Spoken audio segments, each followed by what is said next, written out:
ఆర్థిక ఇబ్బందుల వల్లే చంద్రశేఖర్ రెడ్డి ఆత్మహత్య చేసుకుందన్నారు పోలీసులు. గతంలో రియల్ ఎస్టేట్ వ్యాపారం చేసి నష్టపోయినట్లుగా చెప్పారు.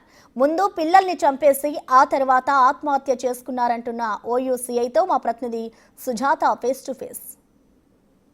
కుటుంబానికి చెందినటువంటి నలుగురు ఆత్మహత్య చేసుకొని మరణించినటువంటి ఘటన చోటు చేసుకుంది. ఆత్మహత్య గల కారణాలు ఏంటి? ప్రస్తుతం ఓయూ ఇన్స్పెక్టర్ రాజేందర్ సార్ ఉన్నారు. సార్ చెప్పండి, ప్రాథమిక నిర్ధారణలో ఏం తేలింది?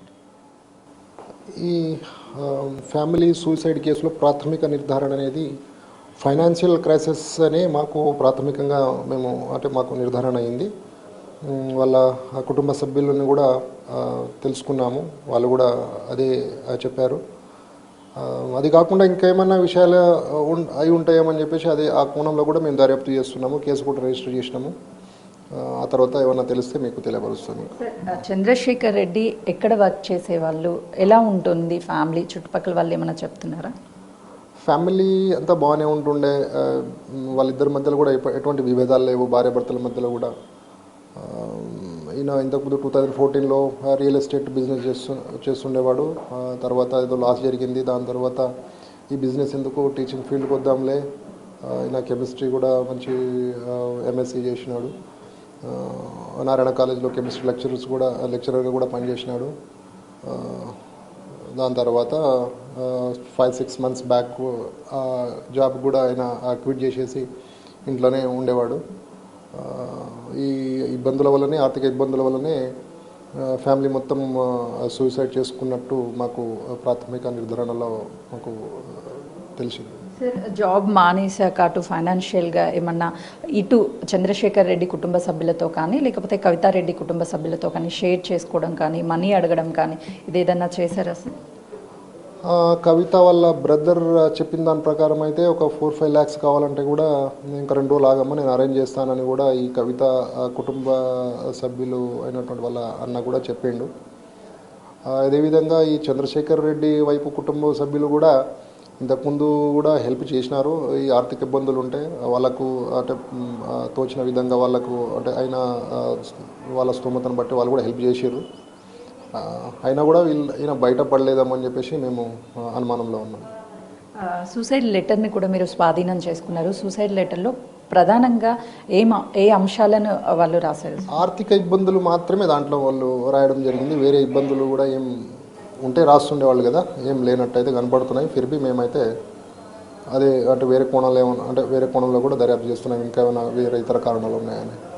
వాళ్ళు చనిపోవడంతో పాటు వాళ్ళ పిల్లల్ని ఎంతో గారాబంగా పెంచుకున్నటువంటి పిల్లల్ని కూడా చంపేశారు. వాళ్ళ పిల్లల గురించి ఏమన్నా ప్రస్తావించారా లెటర్? పిల్లల గురించి ఎక్కువ ప్రస్తావన జరగలేదు. అంటే ఒక ఎక్స్ట్రీమ్ స్టెప్ తీసుకుంటున్నాము, మిమ్మల్ని క్షమించండి అన్న మాట మాత్రం రాశారు.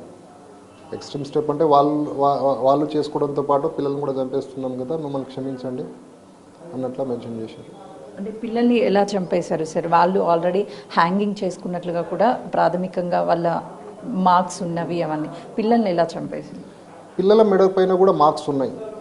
అంటే వీళ్ళు బలవంతంగా స్ట్రాంగులేషన్ చేశారా లేకపోతే వాళ్ళకి ఏమన్నా ఊరి పెట్టినారా అనేది అది దర్యాప్తు జరుగుతుంది, నిర్ధారణ చేస్తాం. చంద్రశేఖర్ రెడ్డికి సంబంధించి వాళ్ళ ఫ్యామిలీలో అటు ఫైనాన్షియల్ కూడా వెల్ సెటిల్డ్, ఎక్కడ ఇబ్బందులు లేవు అని, అసలు వాళ్ళ ఫ్యామిలీ బ్యాక్గ్రౌండ్ ఏంటి సార్?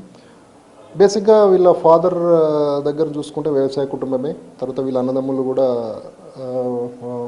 ఒక తమ్ముడు, ఒక అన్ననేమో స్కూల్ రన్ చేస్తాడు, ఇంకో అన్న అసిస్టెంట్ ప్రొఫెసర్, ఇంకో అన్న వ్యవసాయము. పర్లేదు, ఎంత ఇబ్బందులు ఉన్నా కూడా వీళ్ళు ఓవర్కమ్ చేసే ఆస్తి అయితే ఉంది. ఇక సొసైటీలో ఇంత అప్పు చేసిన అనే అనుమానంతో మరి దేనితోటో అయితే కొంచెం కమిట్ చేసుకోవడం జరిగిందన్నట్టు మాకు అనుమానం. ఫైనల్లీ చంద్రశేఖర్ రెడ్డికి ఎవరైనా సరే డబ్బు ఇచ్చినటువంటి వాళ్ళు ప్రెజర్స్ తీసుకురావడం కానీ, వాళ్ళ నుంచి కాల్స్ రావడం కానీ, బెదిరింపులు రావడం కానీ ఇలాంటివి ఏమన్నా జరగడం వల్లే హ్యాంగ్ చేసుకొని కుటుంబ సభ్యుల్ని కూడా చంపేసి చనిపోయినట్లు ఏమన్నా భావిస్తున్నారు? మేమైతే యాంగిల్లో అయితే వెళ్తాము, నోట్లో అయితే ఎక్కడ మెన్షన్ చేయలేదు. ఫిర్బీ పర్టికులర్ పర్సన్ నుంచి నాకు ఇబ్బంది ఉంది, నాకు కాల్స్ వస్తున్నాయి, ఇబ్బంది పడుతున్నాడు అనే విషయాన్ని ఎక్కడ కూడా మాకు తెలియపరచలేదు. మా నోటీస్కి అయితే రాలేదు. మేమైతే 360 డిగ్రీస్ యాంగిల్లో మాత్రం దర్యాప్తు చేస్తాం. ఏమైనా వేరే ఇబ్బందులు ఏమైనా ఉన్నాయనేది కూడా మేము తెలుసుకోవడానికి ప్రయత్నం చేస్తాం ఇన్వెస్టిగేషన్. చంద్రశేఖర్ రెడ్డి సూసైడ్ లెటర్లో ఆర్థిక ఇబ్బందులే కారణము అని అంటూ నన్ను క్షమించండి అని అంటూ లెటర్ రాశారు. పోస్ట్ మార్టం అనంతరం కూడా వచ్చేటువంటి రిపోర్ట్ ఈ కేసుకి సంబంధించి కీలకంగా మారనుంది. ఒకవేళ ఎవరైనా ఫైనాన్షియల్గా డబ్బులు ఇచ్చినటువంటి వాళ్ళు తన మీద ప్రెజర్ తీసుకొచ్చే ఖచ్చితంగా ఆ కోణంలో కూడా కేసుని దర్యాప్తు చేస్తామని ఓయూ ఇన్స్పెక్టర్ రాజేందర్ సార్ చెప్తున్నారు. కెమెరామెన్ వంశీతో సుజాత.